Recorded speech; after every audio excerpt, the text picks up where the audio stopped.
আসসালামু আলাইকুম। আপনারা সবাই কেমন আছেন? আমি আলহামদুলিল্লাহ আপনার দয়ায় অনেক ভালো আছি। তো আজকে আমার ব্যক্তিগত বিষয় নিয়ে কথা বলবো। অনেকে আমাকে জানতে চান আমার সম্পর্কে যে আমি জাপানে কিভাবে আসলাম? আমার জাপানে আসার গল্পটা কি? যদিও আজ পর্যন্ত বলিনি, আজকেই প্রথম বলবো। তো এটা খুব একটা ইম্পর্টেন্ট বিষয় না। এইজন্য যাদের দরকার নেই তাদের না দেখলেও চলে আরকি। তো যারা জানতে চান তারা দেখলেই হবে আরকি, ঠিক আছে? যেহেতু খুব একটা ইম্পর্টেন্ট এটা না, অনেকের জন্য ইম্পর্টেন্ট না আরকি। যেহেতু আমি ইনফরমেটিভ ভিডিও করি, আজকে কোনো ইনফরমেটিভ ভিডিও না, জাস্ট আমার জাপানে আসার গল্প। আমি কিভাবে জাপানে আসছি, কতদিন সময় লাগছে, অল প্রসেস সম্পর্কে আমি একটু সবার কাছে শেয়ার করতে চাই। তো প্রথমে বলি, আমি হলো গ্রামের ছেলে। আমার বাড়ি বরগুনা, বরিশাল। বরিশাল বিভাগে বরগুনা জেলা তালতলী উপজেলা ছোটবগি ইউনিয়নে আমার বাড়ি। তো ছোটবগি সেই এক থেকে গ্রাম আর বলা যায় না। আমাদের যে গ্রাম, এর থেকে গ্রাম এখনও বাড়িতে গেলে 3 কিলোমিটার রাস্তা কাঁচা আছে। কাঁচা রাস্তা, মাটি বসার সময় জুতো খুলে মোটামুটি ভালোই কাদা হয়। যাই হোক, তো এলাকা থেকে অনার্স মাস্টার্স কমপ্লিট, এলাকা থেকে ইন্টার কমপ্লিট করে ঢাকা আসছি। তিতুমির থেকে অনার্স মাস্টার্স বাংলা সাবজেক্টের। এরপরে ঢাকার কয়েকটা কোম্পানিতে আলহামদুলিল্লাহ জব করি। ইন্টার কমপ্লিট করার পর থেকেই আমি জব করি। তো জবের পাশাপাশি অনার্স মাস্টার্সে সম্পন্ন করলাম তিতুমির থেকে। এরপর মাস্টার্স শেষ হওয়ার পরে আমি একটা কোম্পানি জব করতাম। পরে কোনো একটা কারণে মনে হলো যে না, জাপান যাই। বা আমার যে কেউ একজন বলছে, হয়তো বাবা বলছে মনে হয়, যে জাপান যাবি কিনে দেখ। তো আমি যেহেতু বলছে, চিন্তা করাই যায়। বাবা মা একটা কথা বলে সাধারণভাবেই চিন্তা করা হয় ওগুলো নিয়ে, যে ঠিক আছে কী করা যায়। তো একটু আশেপাশে খোঁজখবর নেওয়া শুরু করলাম, জাপান কী, জাপান কেমন।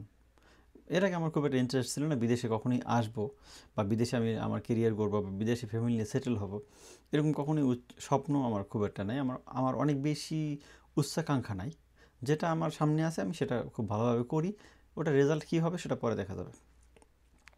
তো এই প্রসেসে শুরু করলাম। পরে জাপান সময় ঘাটাঘাটি শুরু করলাম বিভিন্ন জায়গাতে। এর ভিতরে আমার বড় মামা, সে আমাকে বললো যে ঠিক আছে, এক জায়গায় আমার পরিচিত আছে, তাহলে ভাষা শিখতে পারো। তো ভাষা শিখতে হলে, যেহেতু আমি ফুল টাইম জব করি, তাহলে আমার জব ছেড়ে দিতে হবে। আমার ফ্যামিলিও থাকে, বাচ্চারা, বউ, ওয়াইফ সাথে নিয়ে ঢাকায় থাকতাম তখন। তো ওই অবস্থায় আমি মনে করেন যে ভাষা শেখা, জব ছেড়ে দিয়ে আমি ভাষা শেখা শুরু করে দিলাম, জাপানি ভাষা। সেটা এক্স্যাক্টলি মনে নাই, মেবি 18 শেষে দিকে হবে এরকম। 18 শেষে বা 19-এর পহেলা, 2019-এর পহেলা বা 18 সালের শেষে ভাষা শেখা শুরু করলাম রামপুরাতে একটা ট্রেনিং সেন্টারে। তো যেখানে ভাষা শেখালাম, আমি মূলত জব ভিসাতে জাপানে আসবো ওই টার্গেটে। তখন ইন্টারন্যাশনাল জব ভিসা কী, টিআইটিভি ভিসা কী, এসএসডব্লিউ ভিসা কী, স্টুডেন্ট ভিসা কী, মাস্টার্স প্রোগ্রাম কী, এই সব কিছুই জানতাম না। শুধুমাত্র জানতাম জাপানে যাব, জাপানে আসব। এখন এই যে আমি অনেক কন্টেন্ট করি, ইনফরমেটিভ কন্টেন্ট, বা আমি অনেককে অনেক তথ্য দিই, আমি আমার জায়গা থেকে স্যাটিসফাই। আমাকে ইনবক্সে অনেকে নক করে, আমার অনেক কষ্ট হয়। খুব ইম্পর্টেন্ট যে দেখে আমি তাদেরকে রিপ্লাই দিই, এবং যতটুকু চেষ্টা করি হেল্প করার তথ্য দিয়ে। কারণ একটা ইনফরমেশনের কারণে একটা মানুষের লাইফ পরিবর্তন হয়ে যায়। এই কারণে আমি মনে করি, যেটা আমার কারণে হয়েছে, আমি আসতেছি সেই কথাতেও। তো আমি ল্যাঙ্গুয়েজ শেখা শুরু করলাম। তো ল্যাঙ্গুয়েজ শেখা শুরু করার পরে আমরা মনে হয় 2-3 মাস শিখলাম। শেখার পরে আমরা তখন জানতাম না যে নাট টেস্ট বা কী, বা জেএলপিটি পরীক্ষা কী, বা এই সব কী, এই ল্যাঙ্গুয়েজ সার্টিফিকেট কী এটা লাগে, যে পরীক্ষা দিয়ে নিতে হয় আইএলটিএসের মধ্যে, এরকম কিছুই ছিল না। এত ইউটিউবে এত কিছু জানার অপশন ছিল না তখন, এত এত প্রচার প্রসার ছিল না আসলে। যাই হোক, তো ওই জায়গা থেকে আমরা আমরা অনেকেই ভর্তি হয়েছে ওই সেন্টার, প্রচুর স্টুডেন্ট ভর্তি হয়েছে, কিন্তু শেষ পর্যন্ত টিকে নেই খুব একটা। তো আমরাও মাঝখান থেকে যখন মেবি আমরা যে কোচিংয়ে পড়ছি ওইখানে মিনারনিহঙ্গ বই তারা পড়ায় না, তারা পড়াইতো তাদের মতো করে একটা বই তৈরি করছে ওইভাবে আর কি। তো সেইখান থেকে সাধারণতভাবেই নাট জেএলপিটি পাস করা সম্ভব না। তো আমরা তখন 3 মাস শেষ করলাম, তারপরে শুনি যে এভাবে জাপান যাওয়া সম্ভব না, নাট অথবা জেএলপিটি যে কোনো একটা পরীক্ষা দিতে হবে, পরীক্ষা দিয়া ওই সার্টিফিকেট অর্জন করতে হবে। এরপর খোঁজখবর নিয়ে পাইলাম যে নাট পরীক্ষা দেওয়া যায়। নাট পরীক্ষা দিতে হলে মিনারনিহঙ্গ বই পড়তে হয়। এরপর আমরা মিনারনিহঙ্গ বই কিনলাম নীলক্ষেত থেকে। পড়ার পরে বইয়ের তো কিছুই আগামাথা নেই, ওখানে তো কোর্স শেষ, তারা আর পড়াবে না। এরপরে একজনের খোঁজ নিলাম, আমাদের একজন থেকে আমরা 3 জন মোটামুটি অ্যাক্টিভ ছিলাম। তার ভিতরে আমার বান্ধবী আছে হীরা, সে এখন জাপানে আছে ওসাকাতে। আর একজন আছে মিনহাজ, সে এখন সৌদিতে আছে। তো আমরা 3 জন মোটামুটি ঘাটাঘাটি, আমরা নাসরবান্ধ, আমরা ছাড়বো না। আমরা এরপরে নিজেরা পড়াশোনা শুরু করলাম, নাটে রেজিস্ট্রেশন করলাম, নিজেরা পড়াশোনা শুরু করলাম, ইউটিউব দেখতাম বিভিন্নভাবে। ইউটিউবে বিভিন্ন রকম ভিডিও, বাংলাদেশিদের ভিডিও ছিল কিছু, জাপানিজ ভিডিও ছিল, হিন্দি ভিডিও ছিল, ইংলিশ ছিল, মানে যতক্ষণ পর্যন্ত আমি আমি লেসনটা বুঝতে না পারতাম ততক্ষণ পর্যন্ত ইউটিউব ভিডিও দেখতাম। তো এইরকম করে করে করে আমরা কিন্তু পরে নাট পাস করছি, একবারই পরীক্ষা দিছি, একবারই নাট পাস করছি। এবং আমি বাসায় আইসা ওই ক্লাসগুলো সলভ করতাম ইউটিউবে। পরের দিন এই যে মিনহাজ আর হীরা ছিল, এদেরকে আর কিন্তু আমার মনে করেন ওইখান থেকে আমার টিচিং শুরু বলতে পারেন। যে আমি সারাদিন ইউটিউবে রাতে বসে বসে দেখতাম, সকালবেলা ওদেরকে যে ওগুলো শিখিতাম যে এই এমনি এমনি এমনি। তো আলহামদুলিল্লাহ নাট পরীক্ষা দিলাম, পাস করলাম। তো নাট পরীক্ষা দিলাম, পাস করলাম। এরপর নাট মোটামুটি আমি মনে হয় 2-2.5 মাসের ভিতরে N4টাও শেষ করলাম। তো আমি বাংলাদেশে এরপর বুঝিনি বাংলাদেশে N5 পাস করলে N4 পড়লে মোটামুটি টিচার সবাই, তো ওই জায়গা থেকে আমিও মোটামুটি দুই জায়গায় আমি পড়ানো শুরু করলাম। আর জাপানে এখন আসা ভালো কথা। তো জাপানে আসবো, কীভাবে আসবো, কোন প্রসেসে আসবো জানতাম না। পরবর্তী আমার ফ্রেন্ড বলা যায়, বড় ভাই বলা যায়, শান্ত ভাই, এখন বর্তমান সাইতামায় থাকে। তো শান্ত ভাইয়ের মাধ্যমে খোঁজখবর পেলাম জাপান সম্পর্কে, কেমনে আসা যায়। সে বলল, হ্যাঁ আপনি ইচিবানে যান, ইচিবান এসার লিঙ্ক, যেটা শ্যামলীতে অবস্থিত, আপনারা সবাই চিনেন এক নামে, বাংলাদেশের নাম করা প্রতিষ্ঠান এবং অনেক পুরনো প্রতিষ্ঠান, এবং তাদের কাজ এবং কথায় যেরকম নামটাও তাদের ইচিবান, কাজেও আলহামদুলিল্লাহ তাদের ইচিবান। ঠিক আছে, ইচিবান মানে 1 নম্বর, জাপানি ভাষায় ইচিবান, বাংলা হলো 1 নম্বর। তো তাদের প্রতিষ্ঠানে আমি গেলাম, তখন মেবি করোনা কেবল শুরু হবে করোনার আগে আমি গেলাম। তো অ্যাপ্লাই করলাম আমি ওসাকার একটা স্কুলে, তাদের মাধ্যমে, ল্যাঙ্গুয়েজ স্কুলে। আমার মাস্টার্স কমপ্লিট তখন। তো অ্যাপ্লাই করার পরে সিওই আসছে, আলহামদুলিল্লাহ ভালো কথা। সিওই আসার পরে এই করোনা আটকে গেলাম। তো যখন আমি অ্যাপ্লাই করি, সিওই আসার আগে আমার মোটামুটি N4 কমপ্লিট তো হয়েই গেছে আগে। তো এরপরে বিভিন্ন জায়গায় পড়াশোনা করাই, বই তখন লেখালেখি করি না, বই আমি তখন শুধু নোট করতাম স্টুডেন্টকে পড়ানোর জন্য, নোট রেডি করতাম। তো দেন আমি ইচিবান থেকে ফাইল প্রসেসিং করি। আমি ওখানে ল্যাঙ্গুয়েজ শিখি নাই, বাট ফাইল প্রসেসিং আমি ইচিবান থেকে, কারণ আমি ল্যাঙ্গুয়েজ নিজেই যা পড়ার পড়ছি। এরপর আমি সিওই আসছে, বাট সিওই আসার পরে কাজ হবে কি, করোনা তো আর জাপানে আসা সম্ভব না। তো সিওই আসার পর 1.5 বছর আটকে গেলাম বাংলাদেশে। সিওই আসার পরে তার মানে কি 2020-এর দিকে, শেষের দিকে সিওই মনে হয় আসছিল, এরকম হবে।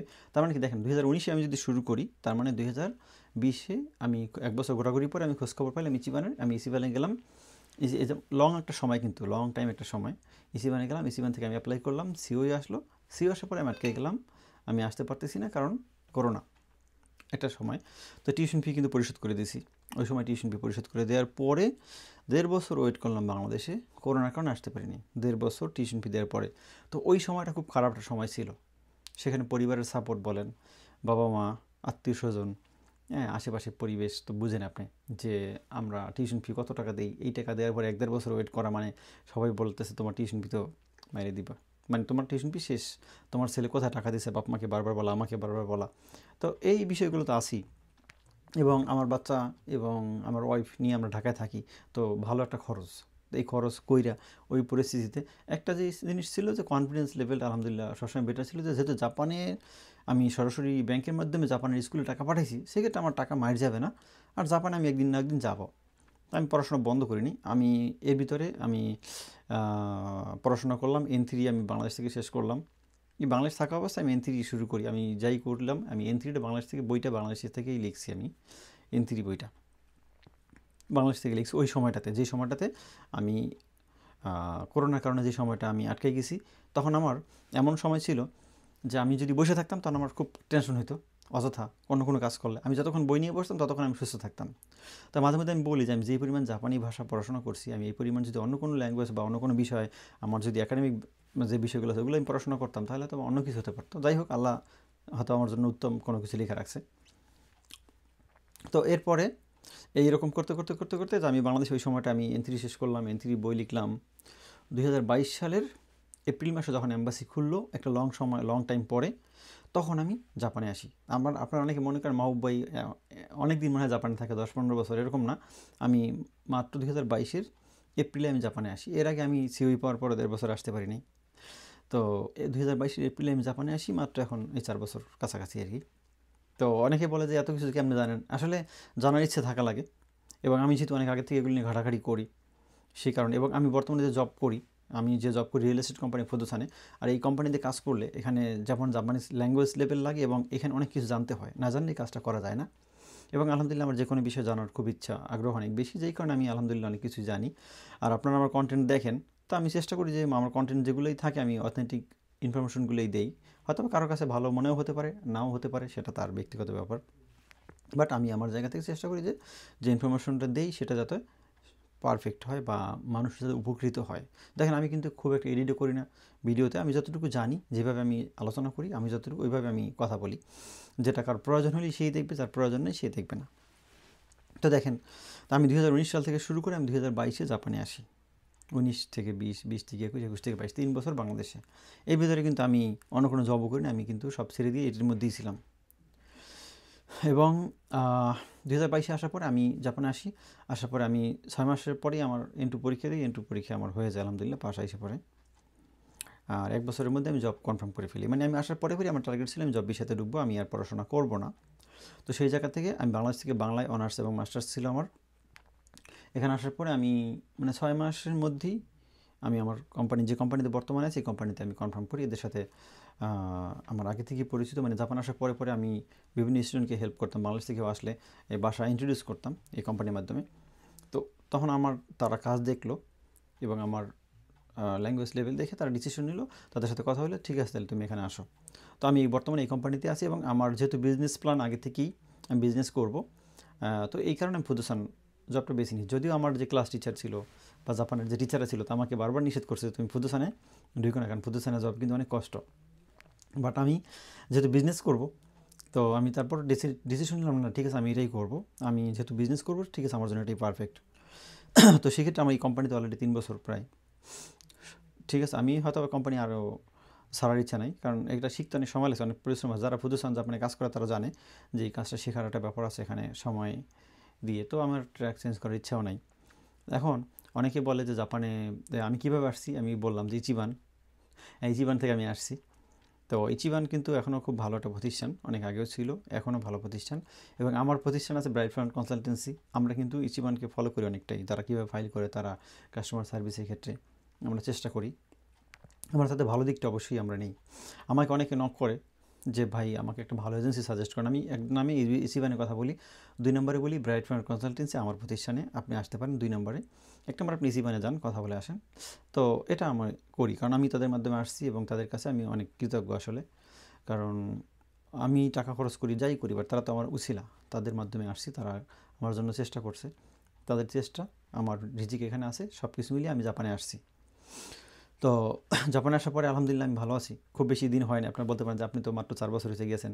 আসলে আমি, অনেকে বলে যে আমি ঘুমাই না বলতে গেলে, কেমন ঘুমাই না, কারণ আমি সকাল থেকে শুরু করে রাত 12টার মধ্যে আমার চলেই কিছু না কিছু আমি করি।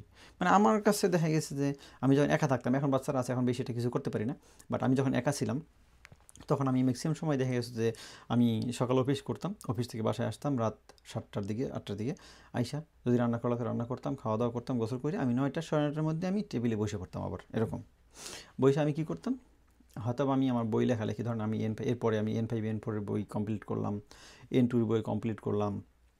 এরপরে আমার বাংলাদেশে একটা প্রতিষ্ঠান আছে, ওই প্রতিষ্ঠানের অনেক ডকুমেন্টস, এখন তো অনেক স্টাফ অফিসে, বাট আগে তো স্টাফ ছিল না, অনেক কাজ করতে হতো নিজের। তারপরে এখনও কিন্তু করতে হয়, কি ডেইলি কী কী কাজ আছে, স্কুলকে মেল করে, অনেকগুলি স্কুল আছে আলহামদুলিল্লাহ। আমাদের আগামী সেশনে আলহামদুলিল্লাহ মানে সেঞ্চুরি পার হবে ইনশাআল্লাহ আর কি, ঠিক আছে, সেঞ্চুরি অলরেডি আশা করি সবাই সিওই আসবে। তো এই যে কাজগুলো করা, তো এগুলোর জন্য প্রচুর সময় দিতে হয়, প্রচুর সময় দিতে হয়। এবং আমি শুধুমাত্র আমার কাজ ছাড়া আমি বাইরে কোনো টেনশন করি না, আমি শুধুমাত্র আমার কাজ করি। এবং আমার আল্লাহ আমাকে একজন মানে বান্দা দিয়েছে, আমার ওয়াইফ, তো সে আমাকে কোনো সময় কোনো প্যারা দেয় না কোনো কিছুতে। তো এটা আমার জন্য খুব ভালো একটা সাইড। তো মোটামুটি সে তারটা দেখে, সংসার টংসার যা আছে ওগুলো তার ব্যাপার, আমি শুধুমাত্র কাজ করি, আপনাদের জন্য কাজ করি। এবং আমি যতগুলো কাজ করি সবগুলো কাজ সেবামূলক কাজ, চেষ্টা করি মানুষকে সেবা দেওয়ার। তো যারা আমার সম্পর্কে জানতে চেয়েছিলেন অনেক দিন থেকেই, তাদের উদ্দেশ্যে ভিডিওটা করা। তো এখানে বিশেষ কিছু নাই, জাস্ট সিম্পল কিছু তথ্য আমি আপনাকে দিলাম। তবে শেষ পর্যন্ত বলি যে চেষ্টা এবং হলো ধৈর্য যদি থাকে তাহলে যে কোনো মানে কাজই করা সম্ভব। যে কোনো আপনি যেই ইচ্ছা থাকে, আপনার যে কোনো ইচ্ছা থাকে এবং যে সেই ইচ্ছাটা যদি সৎ হয় এবং আপনি যদি সেই অনুযায়ী পরিশ্রম করেন, চেষ্টা করেন, তাহলে আপনার লক্ষ্যে আপনি পৌঁছাতে পারবেন, এটাতে কোনো সন্দেহ নাই। তো যাই হোক, এতক্ষণ যারা সময় নিয়ে দেখছেন তাদেরকে অশেষ ধন্যবাদ। আল্লাহ হাফেজ, আপনারা ভালো থাকুন।